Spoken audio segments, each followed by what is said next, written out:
Munchkins! I'm Danielle Paige and I'm so excited to be here to share one of my very favorite stories in the entire world with you by my favorite author, L. Frank Baum, The Wonderful Wizard of Oz.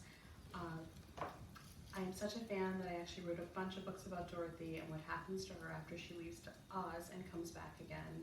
And today we're going to read chapter 8, which is one of my favorite chapters, but it's a little bit scary.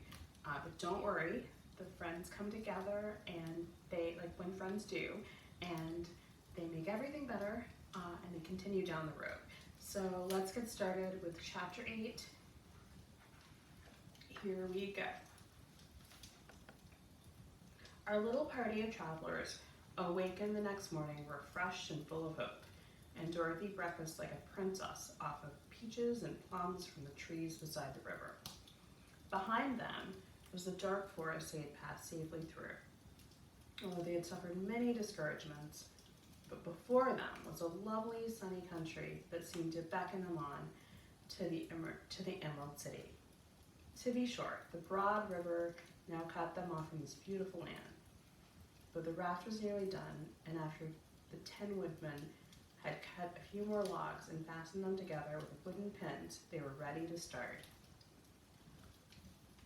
Dorothy sat down in the middle of the raft and held Toto in her arms. When the Cowardly Lion stepped upon the raft, it tipped badly, for he was big and heavy, but the Scarecrow and Tin Woodman stood upon the other end to steady it, and they had long poles in their hands to push the raft through the water. They got along quite well at first, but when they reached the middle of the river, the swift current swept the raft downstream, farther and farther away from the road of yellow brick. And the water grew so deep that the long poles would not touch the bottom. "This is bad," said the 10 woodmen, "for if we cannot get to the land, we shall be carried into the country of the Wicked Witch of the West, and she will enchant us and make us her slaves." "And then I should get no brains," said the Scarecrow. "And I should get no courage," said the Cowardly Lion. "And I should get no heart," said the 10 woodmen. "And I should never get back to Kansas," said Dorothy. "We must certainly get to the Emerald City if we can," the Scarecrow continued, and he pushed so hard on his long pole that it stuck fast in the mud at the bottom of the river. Then before he could pull it out again or let go, the raft was swept away, and the poor Scarecrow was left clinging to the pole in the middle of the river. "Goodbye," he called after them, and they were very sorry to leave him. Indeed, the 10 woodmen began to cry, but fortunately remembered that he might rest, so he dried his tears on Dorothy's apron. Of course, this was a bad thing for the Scarecrow. "I am now worse off than I was when I first met Dorothy," he thought. "Then I was stuck on a pole in a cornfield, where I could make believe scare the crows at any rate. But surely there's no use for a Scarecrow stuck on a pole in the middle of a river. I'm afraid I shall never have any brains after all." Down the stream, the raft floated and the poor Scarecrow was left far behind. Then the lion said, "Something must be done to save us.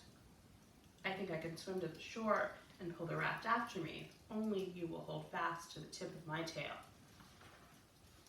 So he sprung into the water, and the 10 woodmen caught fast hold of his tail.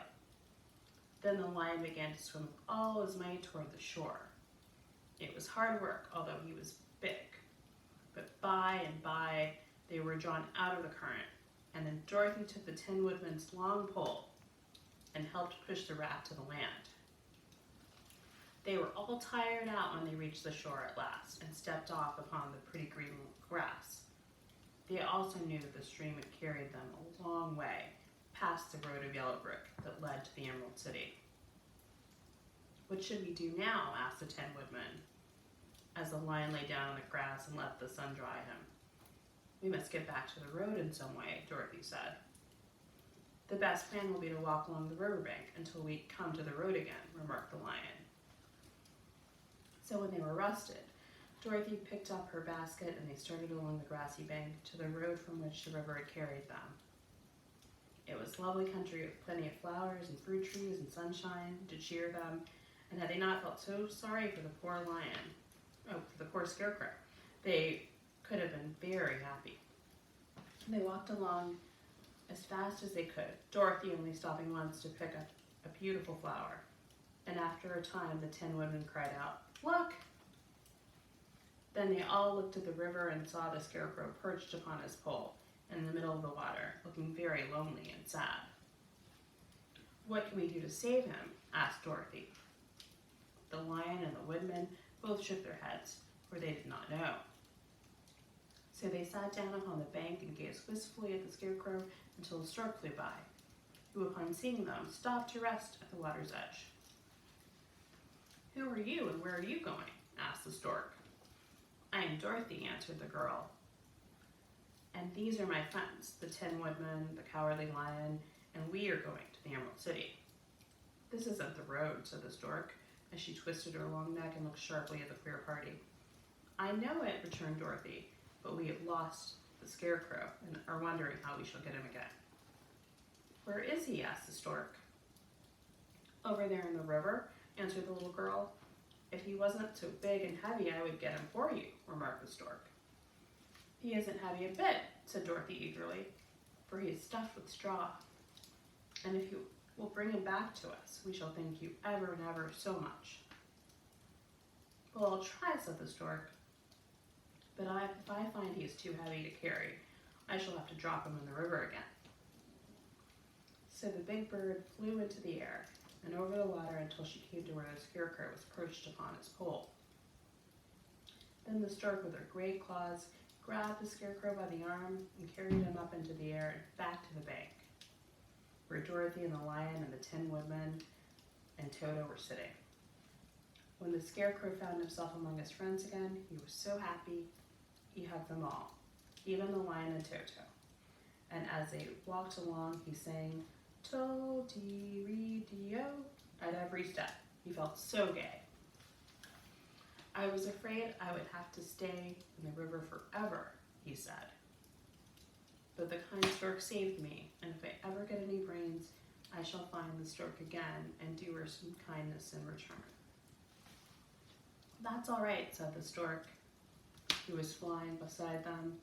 "I always like to help anyone in trouble, but I must go for now, for my babies are waiting in the nest for me. I hope you will find the Emerald City, and that Oz will help you." "Thank you," replied Dorothy, and then the kind stork flew into the air and was soon out of sight. They walked along, listening to the singing of the brightly colored birds and looking at the lovely flowers, which now became so thick that the ground was carpeted with them. There were big yellow and white and blue and purple blossoms, beside great clusters and scarlet poppies, which were so brilliant in color they almost dazzled Dorothy's eyes.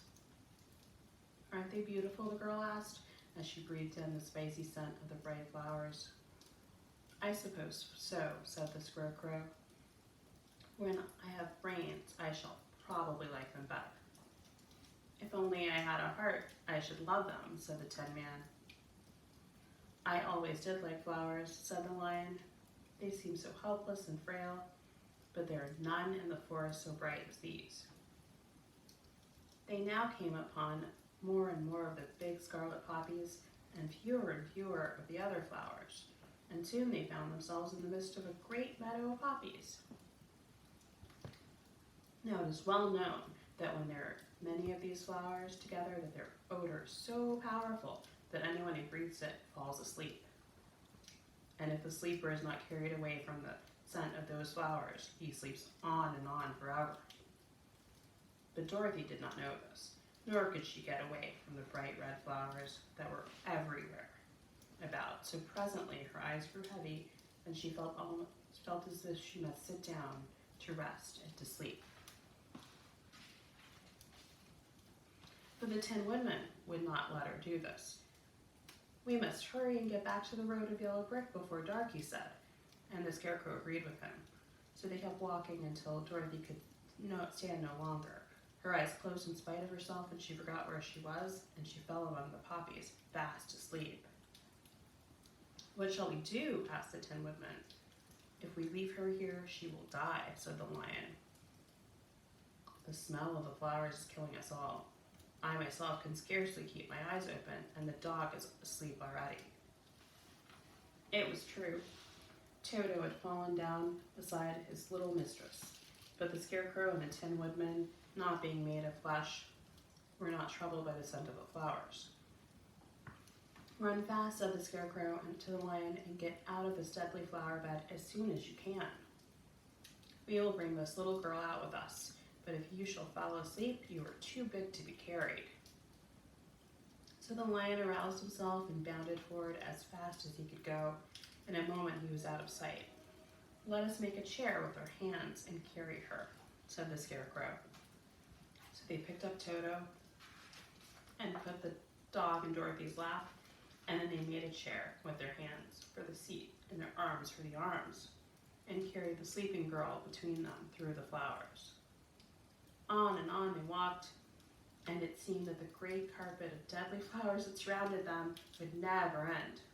They followed the bend of the river, and at last came upon their friend the Lion, lying fast asleep among the poppies. The flowers had been too strong for the huge beast, and he had given up at last, and fallen only a short distance from the end of the poppy bed, where the sweet grass spread beautiful green fields before them. "We can do nothing for him," said the Tin Woodman. "Sadly, for he is much too heavy to lift. We must leave him to sleep on forever, and perhaps he will dream that he has found courage at last." "I'm sorry," said the Scarecrow. "The Lion was a very good comrade for one so cowardly, but let us go on." They carried the sleeping girl to a pretty spot beside the river, far enough for the poppy field to prevent her breathing any more of the poison of the flowers. And here they laid her gently on the soft grass and waited for the fresh breeze to waken her. That's the end of my chapter. Stay tuned for the next. Bye!